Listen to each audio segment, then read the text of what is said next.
Un fracas sortit subitement le lutin de ses pensées. En quelques fragments de secondes, son pouls se mit à battre frénétiquement, ses jambes à trembler et ses pupilles à se dilater. Cette succession de réactions physiologiques était tout à fait justifiée. Ce qu'il découvrit en se retournant lui coupa le souffle. Le sol s'était brusquement affaissé juste derrière ses pieds, au point qu'il faillit en perdre l'équilibre. Il le savait. Du fond de ses entrailles, un cri jaillissait. Il savait. C'était donc cela. C'était le passage vers le monde des Goulbis.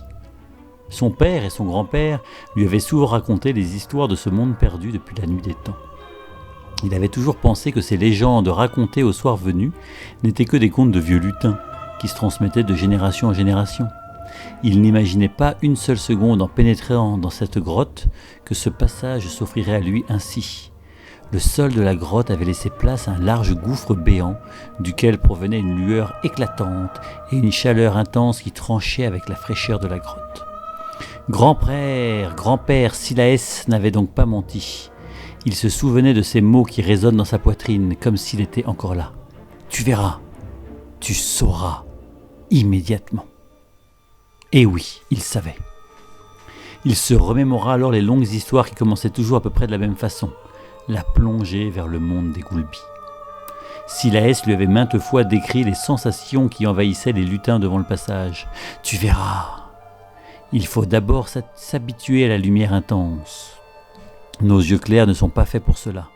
Alors il faut rester là plusieurs minutes, à regarder le trou béant, pour y déceler quelque part un point plus foncé dans le vertigineux néant de clarté. Ce petit point, c'est sur lui qu'il faut se focaliser. Si tu t'en écartes, tu erreras dans les abysses du temps pour l'éternité. Le lutin regardait le gouffre, la lumière l'aveuglait. Tu verras. Il faut ensuite s'habituer à la chaleur qui s'échappe de ce trou béant.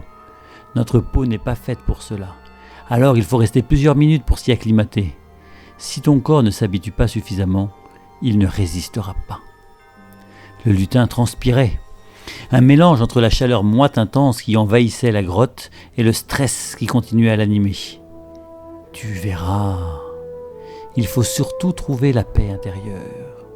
Notre cœur est fait pour cela, mais il faudra puiser dans tes ressources les plus profondes, sinon il explosera.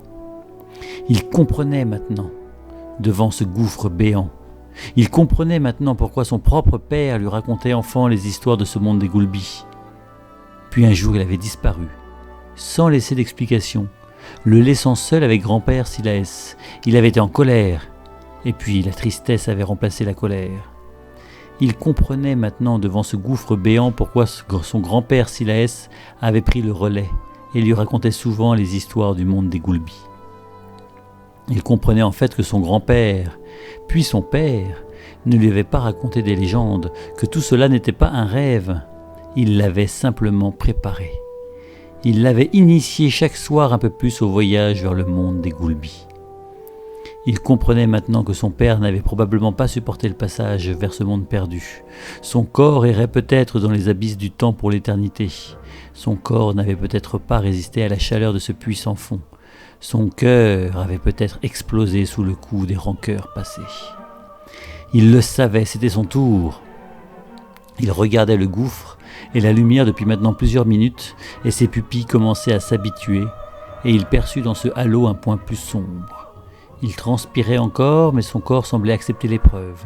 Ses jambes tremblaient toujours un peu, mais son pouls commençait à retrouver un rythme acceptable. Le souffle court, il savait qu'il n'avait d'autre destinée que de s'élancer. Il regarda ce point plus foncé, il vit le visage de son père, puis de son grand-père, et tel un miroir, le sien apparut. Il se jeta dans le gouffre, tête la première, sans perdre un seul instant le point des yeux. Il tournoyait, son cœur pressé comme dans un étau, chaque particule de son corps semblant se détacher de sa voisine, mais il fixait ce point des yeux, ce point qui commençait désormais à s'agrandir. Soudain, un flash traversa son esprit. Le lutin fonçait droit sur ce point, dans une chute vertigineuse. Il faudra atterrir, mais comment ? Il n'y avait pas songé, et grand-père Silaès ne lui avait jamais parlé de cela. Juste de ce point à ne pas perdre des yeux, puis du monde des Goulbis.